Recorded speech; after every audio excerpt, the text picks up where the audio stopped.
Martins. Então, eu tô aqui disfarçada hoje, né, em outro ambiente. Então a gente vai estar gravando agora, mas depois que a nossa querida Luísa Padilha, psicóloga aí, parar de passar o conteúdo pra a gente vai abrir, né, pra gente poder conversar e a gente para de gravar pra gente ter um momento aí também de dúvidas, de conversa e troca. Então, não sei se a Cíntia vai falar alguma coisa também, mas deixo para vocês agora aí. Bom, a gente combinou aqui que a Lu vai conduzir com vocês, mas de novo, né? Bem-vindas, Vanessa, Grazi, Mona. Obrigada por estar aqui. Ícaro, obrigada por estar aqui conosco também. E hoje, então, a gente começa a nossa primeira série, né, do nosso ciclo anual aí da Jornada da Maternidade, falando um pouquinho sobre as transformações, né, do nosso corpo, da nossa mente, né, nesse período que é tão importante, que é o período da gestação. Eu queria dar boas-vindas à Luísa, agradecer que você está aqui conosco hoje. É um prazer te ter aqui, né? A gente sabe que esse é um tema super relevante, importante. É um tema que praticamente todas as inscritas na nossa jornada responderam que gostariam que fosse abordado durante essa jornada, durante essa série, esse período. Então, eu acredito que vai ser uma noite bem proveitosa para quem está aqui conosco e para quem depois conseguir acessar também esse conteúdo. Então, bem-vinda, vou deixar que tu te apresente, conduza e depois a gente abre aqui para um bate-papo mais dinâmico, para que as pessoas consigam também aproveitar um pouquinho de toda essa tua expertise, tá bom? Obrigada, né, Cíntia e Laísa pelo convite, né, fico muito feliz em poder estar aqui e falar sobre esse tema que também faz parte da minha vida, né, há pouco mais de um ano, né, então, eu sou psicóloga, né, e acho que ali na minha apresentação faltou mãe do Caio, né, então eu sou mãe de um menininho de 1 ano e meio, estou aí desbravando também essa jornada toda que é a maternidade. Sou psicóloga formada pela Universidade Federal de Mato Grosso, me mudei para o Rio Grande do Sul para fazer residência, né? Também me aventuro ali pela terapia intensiva, né? Fiz mestrado na UFPA, mas acho que isso não interessa tanto nesse momento, né? Acho que esse momento é muito para a gente conseguir interagir, trazer um pouco mais sobre todo esse conteúdo que é a maternidade. Eu vou compartilhar a apresentação aqui. Não sei se vai precisar de alguma autorização. Vou tentar aqui. Se tá tudo certo.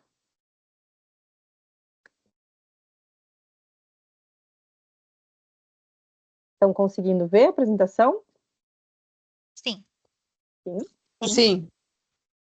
Tá bem. Qualquer coisa me chamem, porque quando a gente compartilha, eu acabo não vendo mais vocês. Pode deixar que a gente fica de olho aqui e te avisa, tá, Lu? Se alguém quiser Tá falar bem. também durante e levantar a Isso. mão, a gente Uhum. chama e te avisa. Tá bem. Então, né, aqui um pouquinho da minha jornada, né, com a psicologia. Hoje eu sou psicóloga no Hospital Mãe de Deus, né, também tenho bastante experiência com maternidade, UTI neonatal, enfim. Então aqui um pouquinho sobre como a gente vai entender aqui na nossa conversa a maternidade, a gestação, né? A gente vai olhar para tudo isso como um fenômeno biopsicossocial, né? O que seria esse fenômeno biopsicossocial, né? É considerar que tem mudanças tanto biológicas, tanto sociais e quanto psicológicas, né? Então, a gente vai ter um olhar mais amplo para todo esse processo da gestação e da chegada de uma criança na nossa família, né, na nossa vida.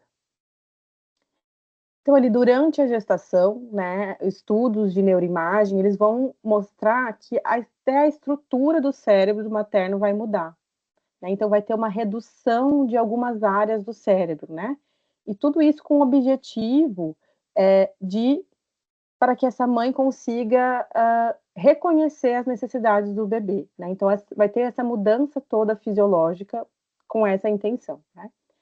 Então, vai haver ali um aumento da influência hormonal, do estrogênio, da progesterona, prolactina, ocitocina, que vão também modular a memória, a emoção e o vínculo. Então, a gente trago isso aqui, né, algo mais fisiológico, enfim, científico, para a gente entender também que é importante validar até essas mudanças que muitas vezes socialmente a gente fica, que besteira, fica mais emocionada, enfim, mas para a gente entender que tem algo, um fundo fisiológico, um fundo de algo que vai acontecer que a gente não tem nem, às vezes, muitas vezes nem escolha, né? A gente só sente. Já no parto, né, a gente vai considerar como um evento neurobiológico intenso, né? Então, é neste momento em que vai ter uma liberação hormonal muito intensa, né? Então, a gente tem ali o pico da ocitocina, né, que ela tá ali no corpo da mulher ao longo de toda a gestação, mas ali ele vai ter uma função muito importante, que é participar das contrações uterinas e também ajudar essa mulher a vincular com esse bebê. Então, também vai ter uma ativação do circuito de recompensa do cérebro, para também influenciar nessa interação dessa mãe com esse bebê nos primeiros dias, nas primeiras horas. E com isso, toda uma reorganização também funcional do cérebro para exercer esse cuidado parental e motivar a atenção para o bebê. E ali no pós-parto, e também meses, né, após o nascimento, esse cérebro vai continuar mudando, né? Então a gente precisa entender que toda essa mudança que se inicia lá desde a concepção, ela também vai perdurar ao longo do pós-nascimento, né? E de novo, assim, toda essa mudança de todo hormonal é para gerar uma maior responsividade, uma maior atenção dessa mulher para esse bebê, né? Então a gente fica mais sensível à voz, o cheiro, o choro, as expressões, né? Como se a gente ficasse mais sensível a isso. E vai ter todo esse ajuste de regulação emocional, estresse, né? Então a gente acaba ficando um pouco mais tolerante a todo esse nível de estresse que a chegada, né, de um filho e gerar e parir um filho vai, né, influenciar que a gente sinta. Então, a gente também vai olhar para isso como uma janela, né? Uma janela sensível que pode gerar uma vulnerabilidade a mais para o desenvolvimento de uma depressão pós-parto, né? Então, é um período organicamente sensível também para quem tem uma predisposição de desenvolver uma depressão pós-parto. Se eu estiver um pouco rápido, vocês me desacelerem, tá? Então, o que é a Tá depressão ótimo, pós-parto? pode ir, Lu. Né? Tá Tá. ótimo. Então, o que é essa depressão pós-parto, né? A gente chama ali de pós-parto, mas a gente sabe que sintomas de depressão, eles também podem surgir durante a gestação. Então, essa mulher já pode ali estar tendo sintomas de depressão e dando sinais que alguma coisa está alterada no sentido de, apesar de estar sensível, está algo a mais, né? Já ali durante a gestação e também ali 4 semanas pós-parto, meses após o nascimento, esses sintomas também podem vir, né? Então, a gente precisa estar atentos a esses sintomas desde a gestação até o pós-parto. E aqui eu trouxe um pouquinho sobre o baby blues, né? Que é esse estado de tristeza do pós-parto que é muito comum que as mulheres tenham, né? A gente diz assim, é normal que tenha o baby blues.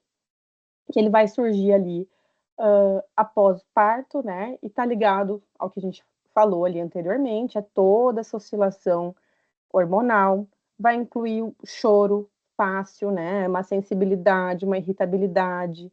E geralmente vai melhorar ali depois de 2 semanas, né? 14 dias pós-parto.